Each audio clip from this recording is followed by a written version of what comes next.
finding yourself, breezy music with two good-looking chic very close to each other and serving as a metaphor for the already beautiful set design that they will be, of course, remain very together.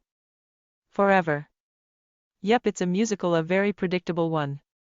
But for Juju, a 11th graded student, it is nothing short of documentary. Matter for torturing yourself with a boring musical?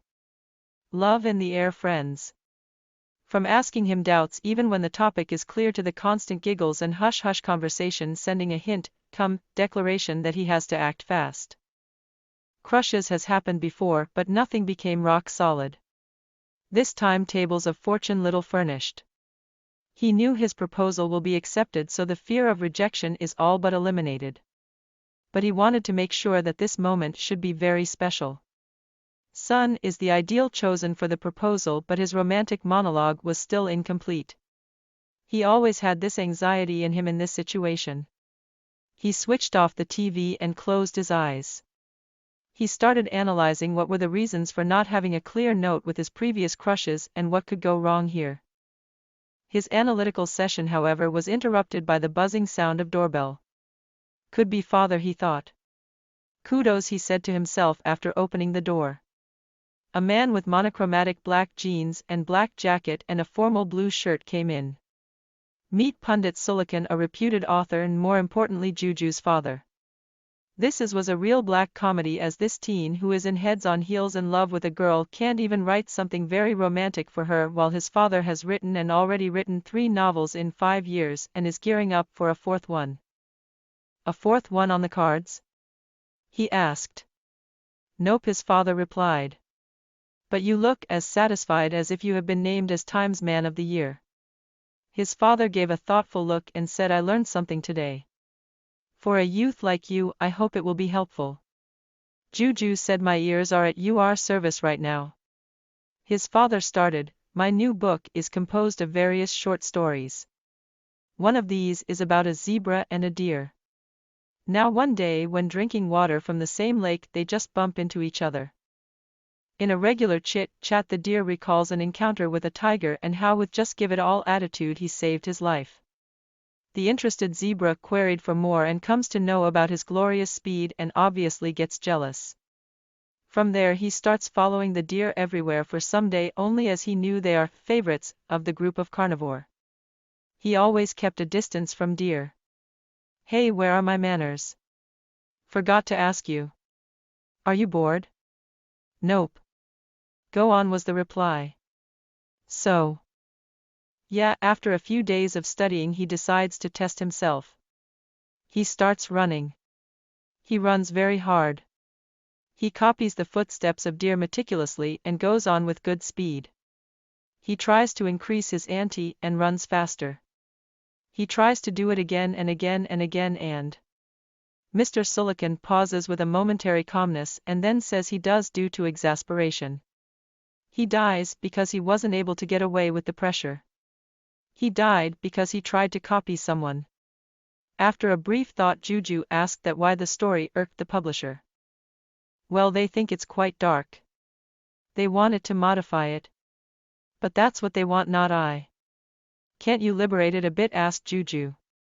His father, waiting for this, replied, the real meaning of story is not just about copying somebody and making a fool out of yourself. It is a strict message that it is better to be a second-rate professional in a work that you love rather than trying to be a first-rate professional in a work which you don't. I love writing. Compromising with it may be better for others but not for me. Saying this he kept the draft on the table and said to Juju, looks like I have a lot of stuff to do for publishing the book of mine. He went in his room with Juju all alone, absorbing his father's words. He understood what was missing. He was not being genuine. He was not honest with himself. Why did he needed the monologue at first place? What is the guarantee that it will leave a great impression on her? He was not a matinee idol, he didn't want it to be. He is just an average guy who still has this awkwardness if starting a conversation at the first place, even if he comes to know them better. He is and was always a shy boy. A boy who was only comfortable to deal with his question and having a perception that he could be okay with everybody, whereas in reality he wasn't. He wasn't that true to his instincts as he was right now. He always had this perception of I can be okay with anybody but could never understand that why he felt so lonely on unauthorized class party to school function. He has always tried to brush it off, but the truth was slowly gaining the momentum. He understood the notion of being an introvert, and it is actually not harmful but provided a window for self-analysis. It provided an opportunity to know yourself better. To Faye. Tìm kiếm chính mình. Âm nhạc nhẹ nhàng của AA với hai người đẹp trai sang trọng đang ở rất gần nhau và đóng vai trò như một phép ẩn dụ cho thiết kế set đồ vốn đã rất đẹp mà tất nhiên, họ sẽ ở rất bên nhau. Mãi mãi, đúng, đó là một vở nhạc kịch rất dễ đoán. Nhưng đối với Juju, một học sinh lớp 11, đó không phải là một bộ phim tài liệu. Bạn có thể tự hành hạ bản thân bằng một vở nhạc kịch nhàm chán. Tình yêu trong không khí bạn bè. Từ việc hỏi anh ta những nghi ngờ ngay cả khi chủ đề đã rõ ràng đến những tiếng cười khúc khích liên tục và cuộc trò chuyện giấu giếm gửi đến một gợi ý cung tuyên bố rằng anh ta phải hành động nhanh. Các cuộc đổ vỡ đã xảy ra trước đây nhưng không có gì trở nên vững chắc. Thời gian này bàn của tài sản ít được trang bị. Anh biết lời cầu hôn của mình sẽ được chấp nhận nên nỗi sợ bị từ chối đã được loại bỏ. Nhưng anh ấy muốn chắc chắn rằng khoảnh khắc này phải rất đặc biệt. Sun là người lý tưởng được chọn để cầu hôn nhưng màn độc thoại lãng mạn của anh ấy vẫn chưa hoàn thành.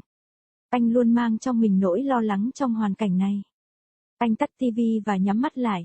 Anh ấy bắt đầu phân tích những lý do của việc không có một ghi chú rõ ràng với những người yêu thích trước đây của mình là gì và điều gì có thể xảy ra ở đây. Tuy nhiên, phiên phân tích của anh ấy đã bị gián đoạn bởi âm thanh vo ve của chuông cửa.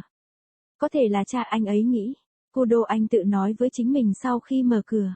Một người đàn ông với quần jean đen đơn sắc, áo khoác đen và áo sơ mi xanh trang trọng bước vào. Gặp gỡ chuyên gia Sulo Khan, một tác giả danh tiếng và quan trọng hơn là cha của Juju.